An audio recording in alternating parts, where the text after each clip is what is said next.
মই আছোঁ এতিয়া দিল্লীৰ মেট্ৰ' ষ্টেচনত। চাওক কি বিশাল মেট্ৰ' ষ্টেচন। এতিয়া মই টিকট কাটিম। মেচিন দেখা পাইছে এইবিলাক, ইয়াত টিকট কাটিব পাৰি।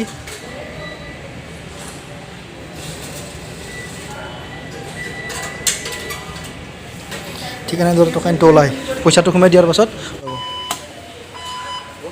আৰু এটা ফ্ল'ৰ, দুটা ফ্ল'ৰ তলত আহিছোঁ। এতিয়া আমাৰ ইয়াত ট্ৰেইন পাম। প্ৰথমতে দুৱাৰিকা বুলি এটা ষ্টেচন আছে, তালৈ যাব লাগিব। এইটো ষ্টেচন হৈছে দুৱাৰিকা ষ্টেচন।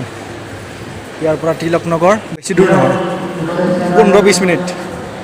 মই ভাবিছোঁ যদি টাইমত গৈ পাওঁ তেনেহ'লে ব্ৰহ্মাস্ত্ৰ ফিল্মখন চাম। তাতে চিনেমা হল আছে বোলে, ইয়াত নাই মানে ওচৰে পাঁজৰে। চাওঁ কি হয়, যদি তাতে হল আছে, যদি টাইমত গৈ পাওঁ তেনেহ'লে চিনেমাখন চাম।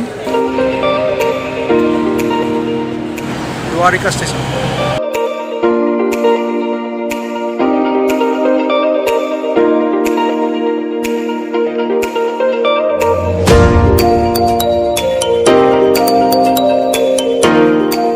মেট্ৰ'ৰ পৰা নামিলোঁ, তিলক নগৰ এইখিনি দেখা পাব। চৰকাৰী বাছ এইবিলাক।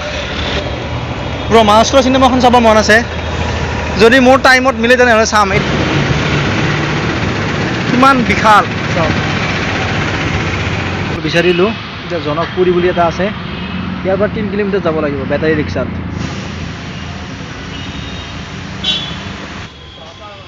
মাজে মাজে আনাৰ জুচ খাব লাগে, এনাৰ্জি দিয়ে দেহত। টাইমিংটো নিমিলিল, 12টা বাজি গ'ল। সেইকাৰণে মই এখন মাৰ্কেটত সোমাই আহিছোঁ। তিলক নগৰত এখন মাৰ্কেট আছে, কাপোৰৰ মাৰ্কেট। এটা পেণ্ট লৈ ল'লোঁ 800 টকাত। টি চাৰ্ট এটা বিচাৰি আছোঁ ভাল। এই ভিডিঅ'টো এটা নৰ্মেল ভিডিঅ'। মই দেখুৱাবলৈ চেষ্টা কৰিছোঁ দিল্লীৰ মাৰ্কেটবোৰ কেনেকুৱা, ইয়াত কেনে ধৰণৰ ফল মূল পায়, চব্জি কেনেকুৱা পায়, আৰু ইয়াৰ মেট্ৰ' ষ্টেচন কেনেকুৱা।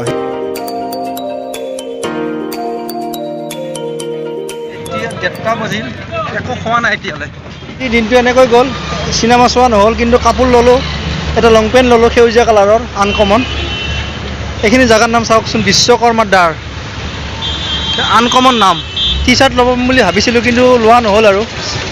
এতিয়া এই ভিডিঅ'টো ইমানতে শেষ কৰিছোঁ। থেংক ইউ ফৰ ৱাচিং, বাই বাই।